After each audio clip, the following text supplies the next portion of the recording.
They say danger comes with noise, but the most devastating threats arrive quietly. They walk beside you, laugh with you, watch you, study you, and wait. The world doesn't announce its intentions, and neither do the people in it. What they do announce, through how they look at you, how they measure you, how they interpret your presence, is whether they believe you are someone they can test. And that belief is where power begins or ends. Machiavelli understood something most people still refuse to accept. It is not your strength that protects you. It is the impression of strength. It is not your pain that destroys you, but the visibility of that pain. Vulnerability isn't dangerous because you feel it. It's dangerous because others can see it. In this world, perception isn't a decoration. It is a weapon, a currency, a shield, and sometimes the only thing keeping you from becoming someone else's opportunity. You don't need to fall apart for someone to push you. You only need to look like you might. And the moment you appear unguarded, someone who has been waiting in silence will try their luck. That's why becoming untouchable isn't about turning into stone or pretending to be invincible. It's about learning to separate what you experience internally from what you project externally. It's about mastering the art of being unreadable. Most people live their lives wearing every emotion on their sleeves. They broadcast confusion, fear, insecurity, stress, anger, disappointment. They assume honesty means revealing everything, and transparency means exposing wounds. But Machiavelli believed something different. He believed people respond not to your truth, but to the version of you they can interpret. And they will interpret weakness far faster than they will interpret potential. Your struggles may be real, but if they become visible, they turn into coordinates. They give others a map.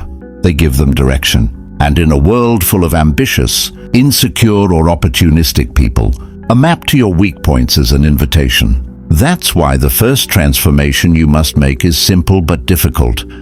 Protect your internal world, not by denying your feelings, not by pretending nothing hurts you, but by choosing who sees your storms. Not everyone is meant to witness your battles. Not everyone deserves the privilege of knowing when you're drowning or burning or barely holding it together. Your pain is not public property. Your confusion is not a communal discussion. Your private chaos is not meant to become someone else's strategy. There is a power in silence that talking can never match. When you struggle in silence, you build a kind of strength that others cannot measure. When people don't know what you're feeling, they cannot predict your moves. They cannot evaluate the severity of your wounds. They cannot decide whether you're an easy target or a dangerous one. And Machiavelli knew something essential. Power isn't only what you have. It's what people think you have. If they cannot tell the difference between your strength and your weakness, you've already gained an advantage. This isn't about being cold. It isn't about shutting the world out. It's about choosing your audience. It's about realizing that vulnerability shared with the wrong person is a weapon handed to them freely. And once they have it, they won't always use it immediately. Some will wait. Some will smile. Some will pretend to support you. And then they'll use that moment you gave them as leverage the moment it benefits them. So you must learn to suffer strategically, not publicly. When you present yourself to the world, your expression, your tone, your energy, every gesture sends a message. And those messages are often interpreted long before you open your mouth. Walk into a room hunched, stressed, uneasy, and people read permission. They read it as an opportunity. Enter with intention, with quiet certainty, with the posture of someone who answers to no one. And suddenly, the same people evaluate you differently. Not because you've changed internally, but because your presentation gave them no place to attack. And this is why controlling your image isn't superficial. It's survival. It's strategy. Your appearance isn't just about clothing or confidence. It's about signal control. Every gesture you make is a signal. Every word you choose is a signal. People watch you far more closely than they listen to you. They observe micro moments, hesitation, self-doubt, nervous fidgeting, unnecessary explanations. These tiny expressions reveal your internal world. And once they see that world, they form judgments that are extremely hard to reverse. Machiavelli knew it's far easier to maintain an impression than to fix one. So create the impression you want people to form before they form their own. And one of the ways to maintain control over how people interpret you is to speak less. Silence isn't emptiness, it's pressure. Silence forces people to confront their own uncertainty. It magnifies your presence because it deprives others of the information they need to categorize you. When you talk too much, you fill the air with explanations, emotions, reactions, and details that give people ammunition. The more you speak, the more you reveal. The more you reveal, the more predictable you become, and predictability is the enemy of power. But when you choose silence, intentional, controlled silence, you create tension. People begin to wonder what you're thinking, what you're holding back, what your next move might be. Even if you have no move planned, the perception of a possible move creates caution. Unreadability is influence, and influence is more powerful than strength. Someone strong can be challenged, someone predictable can be trapped, but someone unreadable forces others to step carefully, think twice, hesitate. That hesitation is leverage, and yet silence alone isn't enough. Power requires something deeper: control over yourself, emotional discipline. Because emotions are the easiest way to lose strategy. Anger exposes your intentions. Fear exposes your limits. Sadness exposes your vulnerabilities. Excitement exposes your desires. When someone can see what drives you emotionally, they can manipulate you easily. They know which strings to pull, which buttons to press, which illusions to create. Emotional people are the easiest to redirect, the easiest to dominate, the easiest to unbalance. Machiavelli understood human nature long before psychology gave it terminology. He knew people are guided more by impulses than calculations. And that is why emotional control separates leaders from followers, predators from prey, strategic minds from vulnerable ones. Emotional people react. Strategic people respond. Emotional people explain themselves. Strategic people let their actions speak. Emotional people need to be understood. Strategic people need to remain in control. This doesn't mean you suppress emotion. It means you command it. You turn anger into preparation instead of confrontation. You turn fear into risk assessment instead of paralysis. You turn pain into resilience instead of public spectacle. And when someone attempts to provoke you, you don't give them the satisfaction of watching you bend. If they strike and you do not flinch, something inside them breaks. Because they were counting on your reaction. They were counting on your emotions. They were counting on your visibility. When you deny them all three, their power dissolves. That's when you become dangerous, not because you harm others, but because you refuse to be moved by them. You refuse to be read, controlled, or emotionally manipulated. You become a presence that unsettles people without raising your voice or lifting a hand. And this level of control leads to the next layer of power: managing who can reach you. People believe access is kindness, that being available makes you trustworthy. But Machiavelli understood the opposite. Access is power.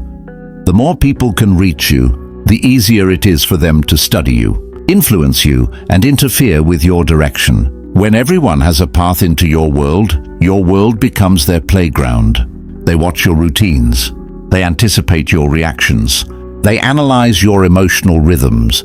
They begin to predict you. And once you are predictable, you are vulnerable. Your space, physical, mental, emotional, is sacred. Not everyone deserves entry. Not everyone should know your schedule, your struggles, your victories, your insecurities, your plans. You can be kind without being open. You can be friendly without being accessible. You can be social without being exposed. The people who are truly dangerous in life are the ones who move quietly, who maintain distance, who appear approachable but remain unreadable. They show up without giving themselves away. They participate without revealing their depth. And because of that, people sense their boundaries instinctively. The moment you begin limiting access, something interesting happens. Your presence becomes more valuable. People feel the distinction between you and everyone else. They sense the boundary they cannot cross. They sense the quiet discipline behind your movements. And that discipline becomes intimidating. People respect what they cannot easily touch. And yet the deeper truth is this: even with all of these layers, controlled image, selective vulnerability, strategic silence. There is one more force you must master if you want to remain untouchable, and that force is loyalty. Not yours, theirs. But loyalty is not what the world romanticizes it to be. It is not unconditional. It is not everlasting. It is not a guarantee. Machiavelli understood that loyalty is transactional. People stay loyal when it benefits them, when they fear consequences, or when they depend on you. They do not stay loyal because they love you. Love is easily broken. Interest is not. And when your value shifts in someone's mind, their loyalty shifts with it. That is why you must build leverage instead of relying on affection. People may admire you today and dislike you tomorrow. But if they need you, if they depend on your influence, your knowledge, your presence, your authority, they will remain consistent whether they like you or not. Affection is convenient. Leverage is dependable. This is where most people fail.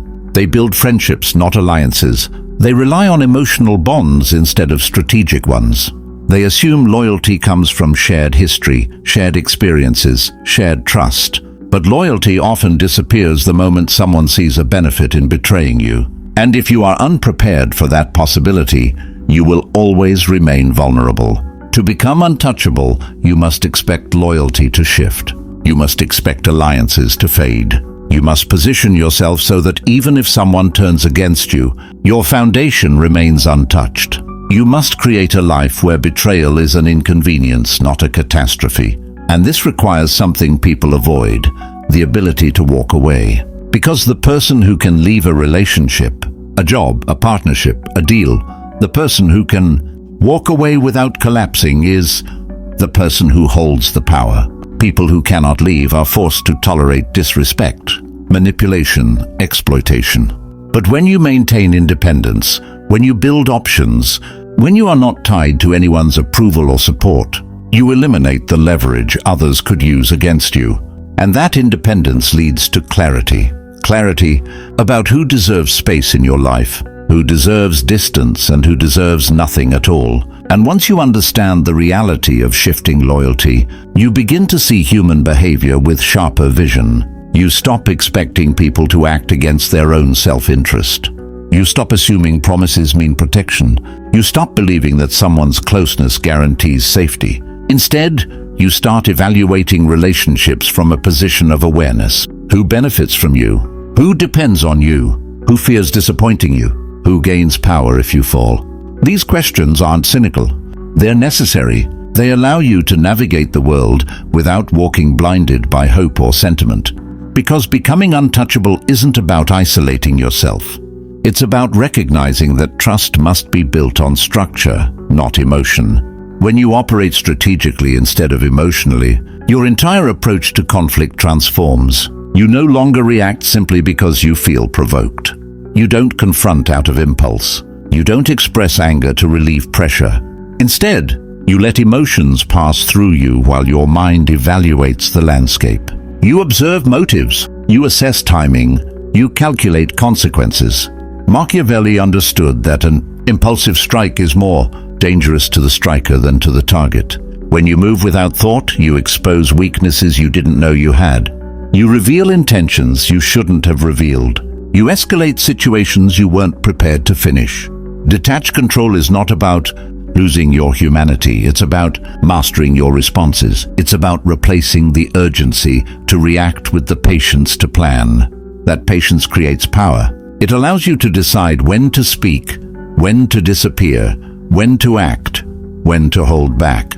It keeps you from showing your hand. And once people realize they cannot provoke you, they also realize they cannot predict you.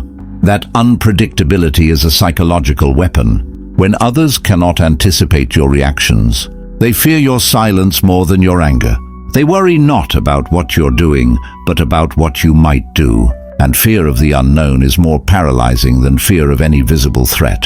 This is how the untouchable handle conflict, not with noise but with precision. When they retaliate, they do so only when the timing ensures results. No theatrics, no warnings, no public spectacle. They let people feel comfortable, confident, careless, and then they act in a way that removes the problem entirely. Not out of cruelty, but out of efficiency. Because half measures don't end threats. They postpone them. When someone attempts to harm you, your reputation, your opportunities, your peace, you don't respond with emotional chaos. You respond with a strategic outcome. The objective is not to hurt them. The objective is to neutralize their influence so completely that they cannot try again. This kind of precision requires restraint, and restraint requires clarity. You must understand that not every battle deserves a response. Not every attack deserves your time. Not every insult is worth acknowledging. Sometimes the strongest retaliation is indifference. Sometimes silence does more damage than confrontation. But when action is necessary, it must be final. It must close doors, not leave them ajar. It must send a message without you having to repeat it. In a world of impulsive people, the one who can wait the longest wins the most. And while others are driven by emotion, you are driven by direction. You don't chase validation. You don't seek permission. You don't adjust your actions to be understood. You focus on outcomes, not applause. The powerful are not loud, they're deliberate. They don't announce their strategy because announcing it weakens it. They don't explain their decisions because explanations invite negotiation, and negotiation invites influence. When you make a move, you make it because it is necessary. You don't broadcast the process behind it. This philosophy extends to your ambitions. Becoming untouchable requires realizing that your goals are safest when they're hidden. People will sabotage what they can see. They'll dissect your steps, compare your pace to their own, envy what you're building, and look for ways to slow you down. Visibility makes you a target because people can aim only at what they can identify.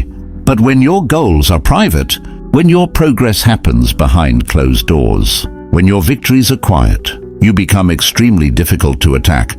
You advance without resistance. You grow without interruption. You win without spectators. Machiavelli believed that the greatest power often lies with the unseen. The person who influences from the background, who shapes outcomes without demanding recognition, who controls direction without standing in the spotlight, that person is the hardest to challenge, because you cannot attack someone whose presence you cannot pinpoint. You cannot undermine someone whose intentions you cannot interpret. You cannot prepare for someone who remains undefined. This is where invisibility becomes your armor, not physical invisibility, but strategic invisibility. You let others have titles, applause, recognition. You let them crave the spotlight. You even allow them to believe they're leading. You feed their ego just enough that they never suspect you're the one guiding the current beneath their feet. Influence without ownership. Leadership without exposure.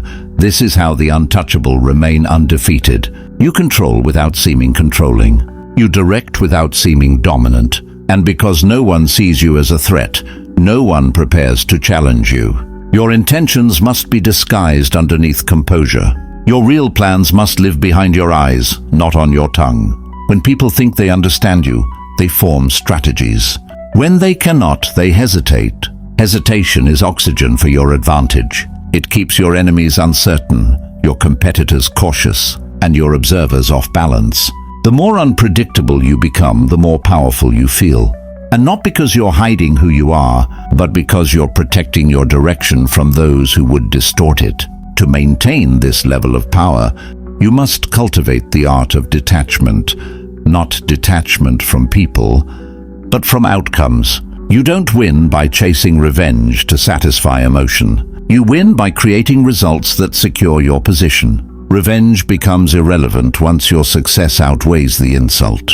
When your focus shifts from emotional victory to strategic advancement, you begin playing a different game, a bigger game, a game where the only thing that matters is momentum. Forward motion is its own form of dominance. Every step you take upward weakens the efforts of those who want you to fall. And this is why the untouchable remain calm when others panic. They don't crumble when someone tries to undermine them. They simply adjust direction. They gather information. They wait. They strike only when the strike reshapes the entire situation. They understand that the world is full of people who act before thinking, who speak before observing, who destroy their own position because they cannot control their inner turmoil. But when you learn to separate action from emotion, you walk through the world like someone who cannot be shaken. Your presence becomes its own warning. The way you enter a room, the way you look at someone, the way you remain unbothered when others try to unsettle you. It all communicates something they cannot articulate but instantly feel. It tells them you are not someone to test. You become a psychological boundary, a quiet pressure, a reminder that consequences exist even if you never mention them. This effect doesn't come from aggression. It comes from composure. People fear someone who refuses to react because they cannot calculate what comes next. And as you rise into this new version of yourself, something shifts in the way people treat you. They stop speaking to you with the same casualness. They stop assuming they can waste your time. They stop trying to pull you into their emotional chaos. Your energy becomes too disciplined for their disorder. They sense that you operate by a different code, one they cannot manipulate with guilt or flattery. And when people realize they cannot control you emotionally, they adjust. They either elevate their behavior or remove themselves. Both outcomes serve you. But none of this is possible without mastering the final stage of power, owning the image you project. Everything you do is communication. A glance, a pause, a silence, a posture, a tone. People read all of it, and most of them interpret before they confirm. So you must choose every signal with intent. When you walk, walk with purpose. When you speak, speak with clarity. When you're silent, let the silence feel intentional, not insecure. When you listen, make them wonder what conclusions you're drawing. You are crafting more than a reputation. You are crafting an atmosphere, a presence, a psychological imprint that follows you into every room. Presence is not about volume or visibility. It is about command. Command of yourself. Command of how you're perceived. Command of the space you enter. And when your presence carries weight, people hesitate before crossing you. That hesitation is the first layer of becoming untouchable.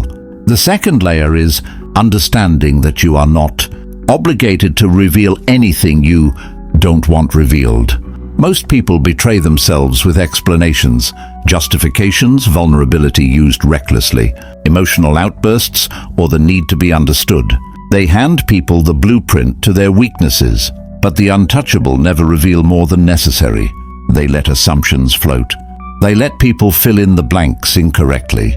They let others wonder instead of know, because a person who is hard to understand becomes a person who is difficult to strategize against.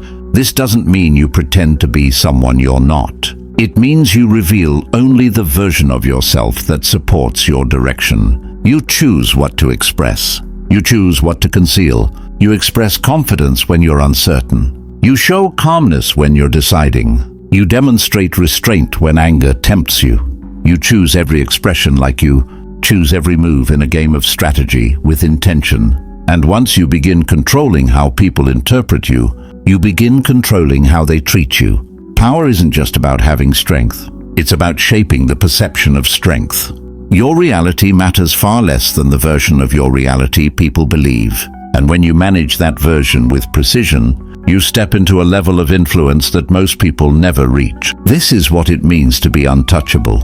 Not invincible, not emotionless, but unreadable, strategic, self-directed, and disciplined enough to determine your own narrative. You're no longer navigating the world hoping people treat you fairly.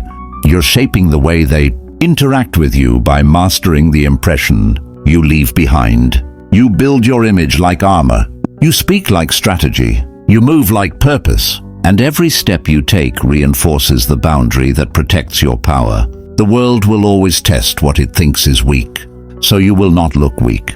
The world will always challenge what it thinks is unsure, so you will not appear unsure. The world will always exploit what it believes is exposed, so you will not expose what is sacred.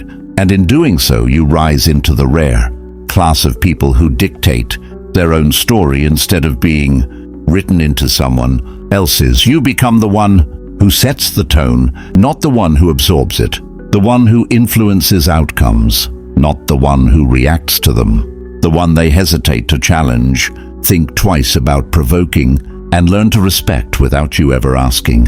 This is the path to becoming untouchable, not through dominance but through discipline, not through intimidation but through intention, not through fear, but through the unmistakable presence of someone who cannot be shaken, controlled or decoded. And once you reach that point, you don't chase power. You become it.